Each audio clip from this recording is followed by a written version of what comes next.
주전자나 비전을 갖자. 안녕하세요. 주식강사의 뚜벅이 뚜벅같습니다. 자, 율촌학 엄청난 기업이죠. 보면 그렇게 해서 기업에 대한 부분 다시 올라와 주는 이런 부분에서 결국에는 기업 가치가 결국에 우상향해온 이런 모습을 보여주고 있고요. 그래서 결국엔 1498원에서 지금은 27,850원. 그래서 2004년부터 이렇게 해서 하단에서 굉장히 또 세게 올려준 이런 부분이 되겠고요.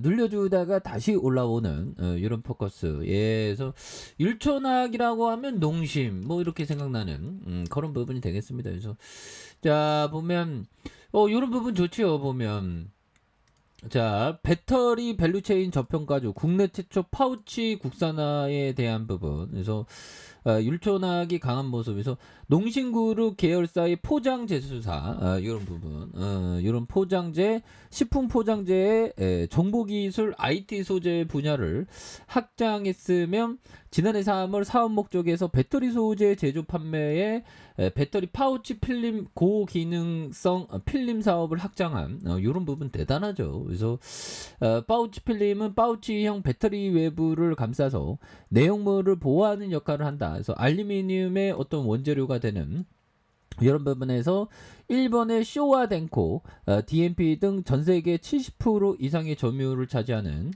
이런 엄청난 부분이 되겠죠. 그렇게 해서 에어컨 틀어야 되겠다. 텄다. 그래서 자, 파우치형 배터리가 주력인 LG 에너지 솔루션의 SK 이노베이션도 일본 기업에 의지하고 있는 이런 어떤 부분이 되겠죠. 그래서 업계에 따르면 율촌학이 파우치 필름은 지난해 말 LG 에너지 솔루션의 연구 평가를 완료했고요. 그래서 삼성 SDI의 하이테크 파우치 배터리 필름 퀄도 통과해서 그간 일본 기업에 독점해온 배터리 파우치 국산화에 성공하면서 투자 심리가 이렇게 투심이 좋아지는, 그래서 전기차 시장의 폭발적인 성장의 수혜를 율촌학도 누릴 수 있을 것으로 전망을 하고 있고요. 그래서 율촌학이 배터리 밸류체인의 저평가로 꼽히는 이런 부분. 그래서 기본적으로 근데 보면 이게 굉장히 어떤 저평가 재무도 굉장히 좋습니다. 그래서 자, 농심홀딩스가 60.25 갖고 있죠. 농심홀딩스는 좀 주가가 굉장히 낮은 그런 어떤 상황. 그래서 6,907억 원 그렇게 해서 이렇게 갖고 있고요. 농심홀딩스도 그 시가총액이 지금 뭐 5천억밖에 안 되지 않나요? 3천억밖에 안 되는. 자, 정말 어떤 저평가되어 있는 이런 어떤 부분에서 자 보면 농심홀딩스 60.25 이렇게 해서 우리사주에 대한 부분 이런 부분 우리나라 지주사는 정말 어떤 쌉니다. 그래서 1973년 5월에 설립된 식품과 생활용품 포장재부터 사업 소재까지 다양한 농심 계열사 포장의 포장지 업체가 되는, 그래서 친환경 기업 이념을 실천하고자 최첨단 용재 해수 설비를 도입한 이런 어떤 부분. 그래서 잉크 자동 조색 장치를 활용함으로써 차별화된 인쇄 물질의 포장재. 이게 농심 포장재가 굉장히 좋습니다. 그래서 사업 다각화에 대한 부분, 이런 부분에서 자 보면 PBR에 대한 부분. 이런 ROE가 이렇게 되겠고 5,066억 원, 5,207억 원, 5,387억 원, 영업이익이 258억 원, 267억 원, 110억 원 되는, 당기순이익이 182억 원, 202억 원, 85억 되는 이런 부분. 자본 총계가 이렇게 다시 늘어난 이런 부분에서 ROE도 5.37, 5.85, 2.44가 되는 이런 부분에 BPS가 13,790원, 14,000원, 13,000원. 그래서 퍼에 대한 부분 이렇게 PBR 1.02, 1.47, 1.93이 되는 이런 부분에 배당에 대한 부분도 이렇게 좀 증가하는 이런 부분이 되기 때문에 앞으로 뭐 배터리의 이슈를 또 이렇게 강하게 또 가질 수 있는 그런 어떤 부분이 또 된다. 그래서 자, 농신 삼남 23년 만에 경영 복귀하는 계열분리 신호탄이다. 오, 계열분리 신호탄이 뭐야 보면. 그래서 자 보면 농심홀딩스가 신동원 회장이 42.92, 차남이 신동윤 부회장이 13.18. 그래서 메가마트 뭐 이렇게 복잡하네요 보면. 그렇게 해서 농심홀딩스가 농심과 율촌화학, 태경 농산 뭐 이렇게 되죠. 그래서 NDS 이렇게 해서 되는데.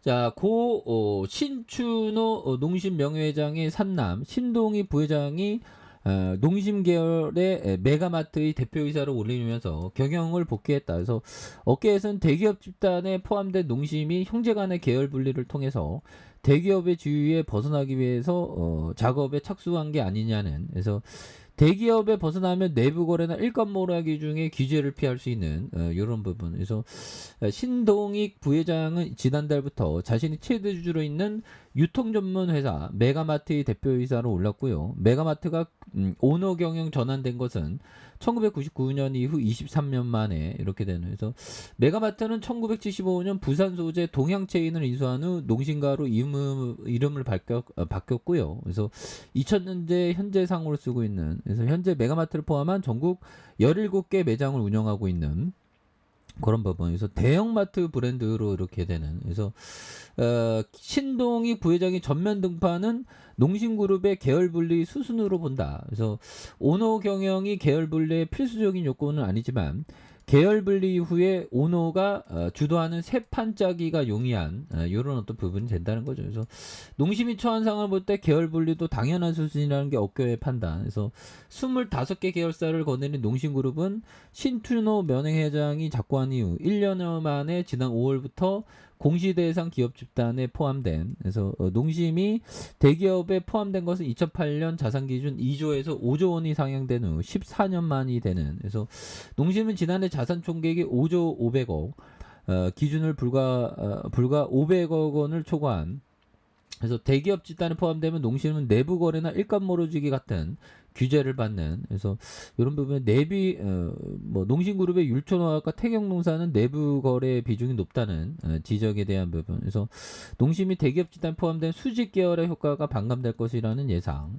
그래서 계열 분리가 현실적이다. 그래서 현재 그룹의 중심인 농심과 핵심 자회사 태겸농산이 장남 신동원 회장, 포장재를 만드는 율총화학은 차남 신동윤 부회장 중심으로 운영한다. 그래서 이런 부분에 또 신동익 부회장이 최대주로 있는 메가마트는 호텔 농심, NDS, 농심캐피탈 등 거느리고 있다. 그래서 메가마트의 농심 기준 자산이 8,875억 원이다. 그래서 이 자산이 분리되면 농심그룹은 대기업 지위에서 벗어날 수 있는 그런 어떤 부분. 그래서 뭐 자회사에 대한 부분에서 이런 부분의 계열 분리 뭐 논의한 바가 없다는데 이런 가능성은 또 있는 거가 되겠죠. 예, 그렇게 해서 자 이런 부분의 수급에 대한 부분 외국인들이 또 이렇게 많이 잡아준 모습을 보여주고 있고요. 투신에서 잡아주고 연기에서 잡아주니까.